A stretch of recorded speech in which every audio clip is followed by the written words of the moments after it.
Perkenalkan, nama saya Rindi Astuti. Saya dari Universitas Pancabakti Pontianak, Fakultas Ekonomi, jurusan Manajemen.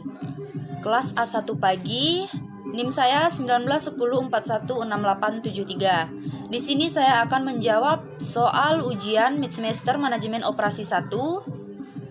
Soal dan jawabannya sebagai berikut. Mata kuliah Manajemen Operasi 1. Dosennya Pak Adi Mursalin SEMM. Selanjutnya kita masuk pada soal yang pertama. Apa yang Anda ketahui tentang manajemen operasional?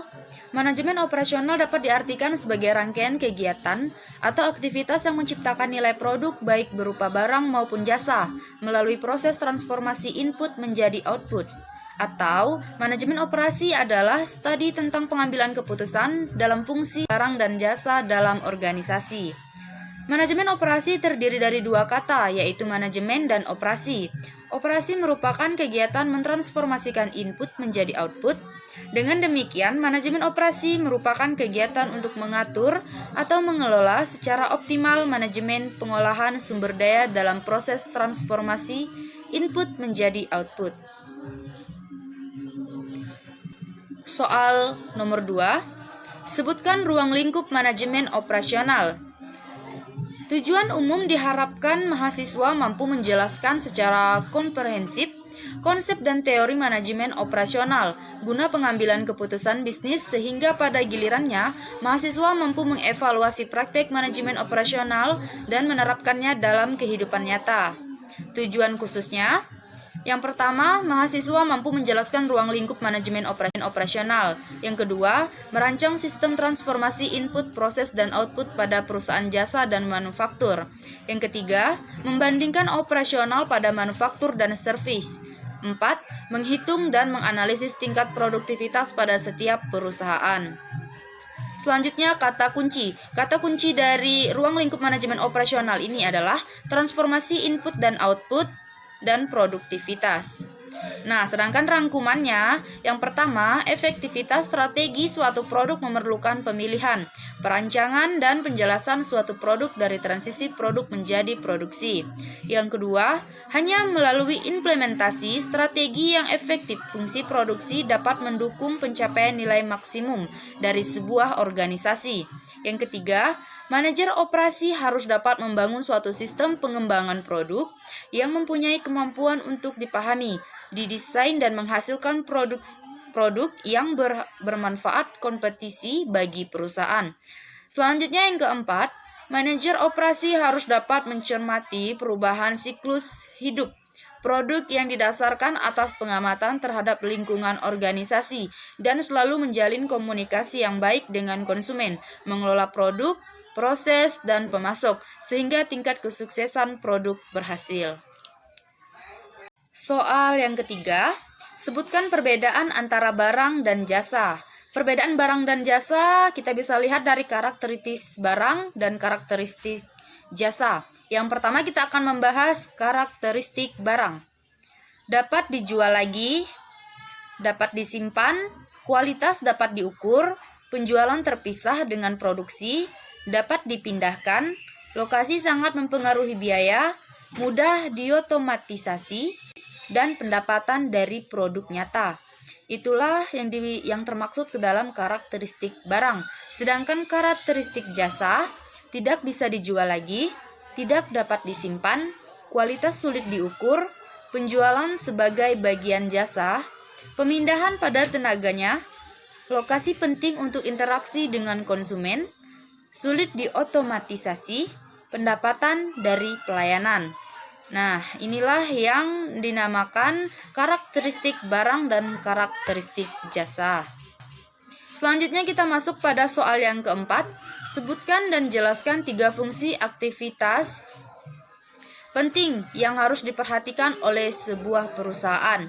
Yang pertama, fungsi pemasaran yang berhubungan dengan fungsi untuk dapat menciptakan permintaan dan pada akhirnya menyampaikan produk yang dihasilkan ke pasar. Yang kedua, fungsi keuangan yang mengelola berbagai urusan keuangan di dalam perusahaan maupun perusahaan dengan pihak luar perusahaan. Yang ketiga, fungsi produksi atau operasi berkaitan dengan penciptaan barang dan jasa yang dihasilkan perusahaan. Selanjutnya, soal yang kelima, sebutkan 10 keputusan MO yang paling penting atau manajemen operasi yang paling penting. 10 keputusan strategis operasi manajemen atau manajemen operasi yang terdiri dari yang pertama, layanan dan desain produk. Yang kedua, manajemen kualitas. Yang ketiga, proses dan desain kapasitas. Yang keempat, lokasi. Yang kelima, desain tata letak. Keenam, sumber daya manusia dan desain pekerjaan. 7. Manajemen rantai pasokan. 8. Inventaris perencanaan kebutuhan material dan JIT. 9. Penjadwalan menengah, jangka pendek, dan proyek. 10. Pemeliharaan. Itulah 10 keputusan MO yang paling penting. Selanjutnya soal yang keenam. Jelaskan alasan mengapa perlu mempelajari MO. Yang pertama, MO merupakan salah satu fungsi utama yang harus ada di semua jenis organisasi, sehingga apabila akan mengelola organisasi, maka mau tidak mau harus mempelajari konsep MO. Yang kedua, dengan mempelajari MO, kita dapat mengetahui seluk-beluk dan berbagai hal yang berkaitan dengan cara memproduksi barang maupun jasa. Yang ketiga, dengan mempelajari MO, kita dapat memahami dan mengerti dengan benar yang seharusnya dilakukan oleh manajemen operasional. Yang keempat, karena MO merupakan bagian yang paling mahal dalam organisasi, sehingga penting sekali untuk dipelajari. Hal ini dapat diartikan efektivitas dan efisiensi MO akan berdampak besar bagi perusahaan. Selanjutnya soal yang ketujuh, bagaimana mencapai keunggulan pesaing melalui operasi? Menciptakan keunggulan bersaing melalui operasi. Keunggulan bersaing menunjukkan penciptaan sistem yang memiliki keunggulan khusus atau unik di atas pesaing. Keunggulan bersaing dalam manajemen operasi dapat diciptakan melalui 3 cara. Yang pertama, diferensiasi, biaya rendah, dan respon cepat. Bersaing dengan diferensiasi. Diferensiasi adalah membedakan penawaran organisasi dalam berbagai cara yang akan dianggap sebagai nilai tambah oleh konsumen. Jadi, diferensiasi adalah tentang bagaimana membuat keunikan.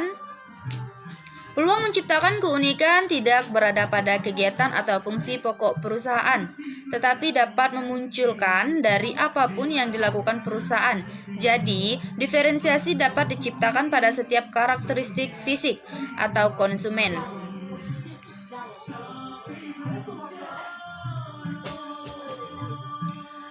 Bersaing dengan biaya. Low cost leadership akan menghasilkan pencapaian nilai maksimum konsumen. Strategi biaya rendah tidak berarti nilai rendah atau kualitas rendah. Bersaing dengan respon.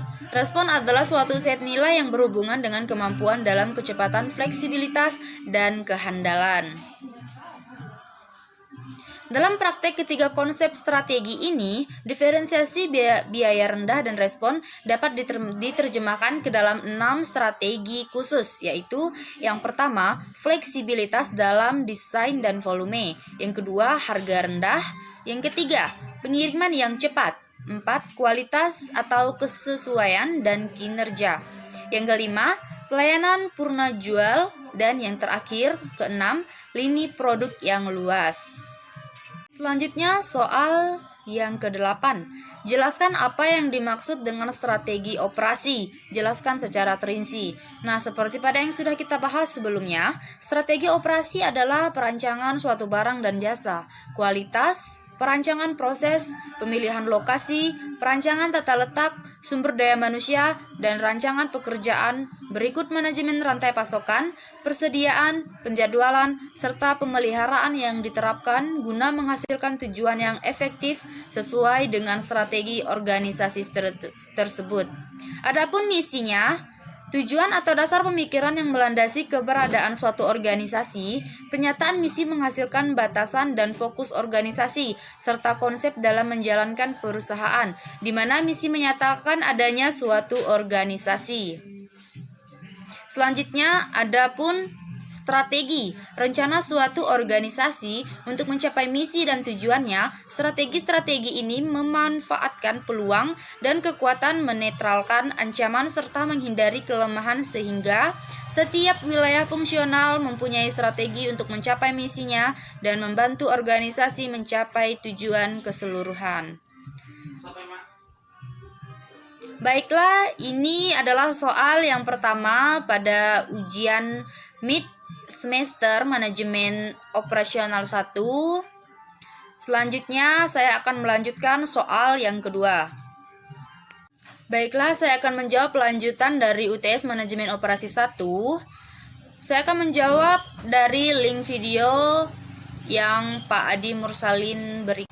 Soal yang pertama, apa judul video di atas? Judulnya adalah Supply Chain Management.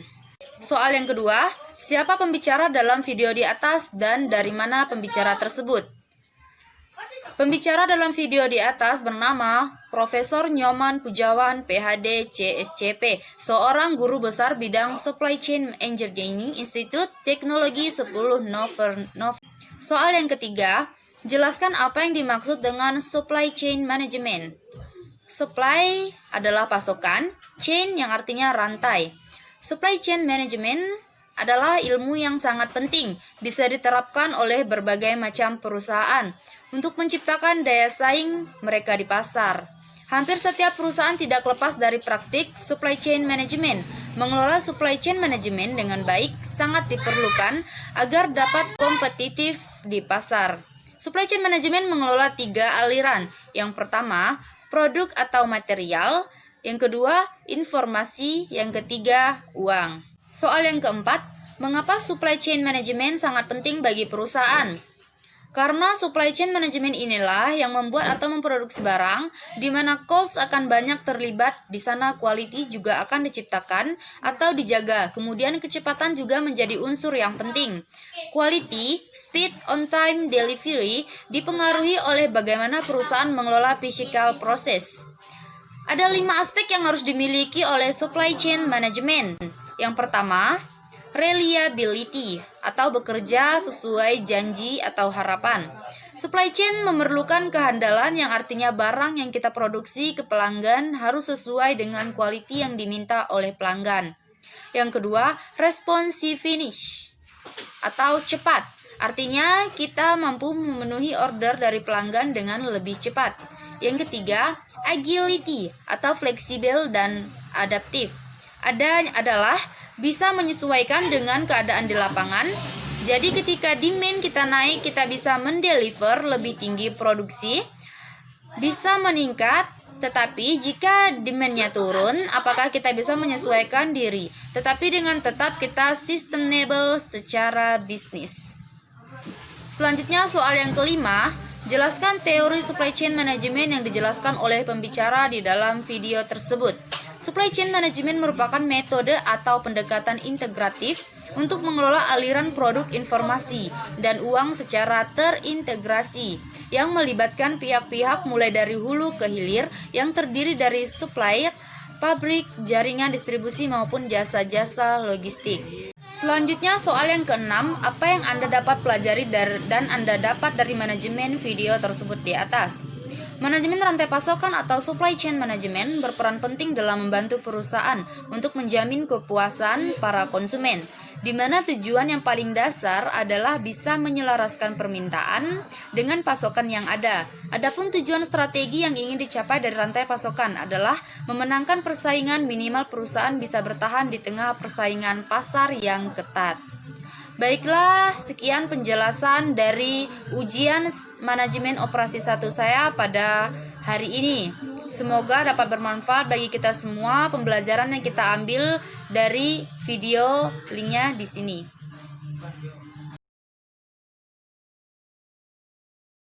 Terima kasih.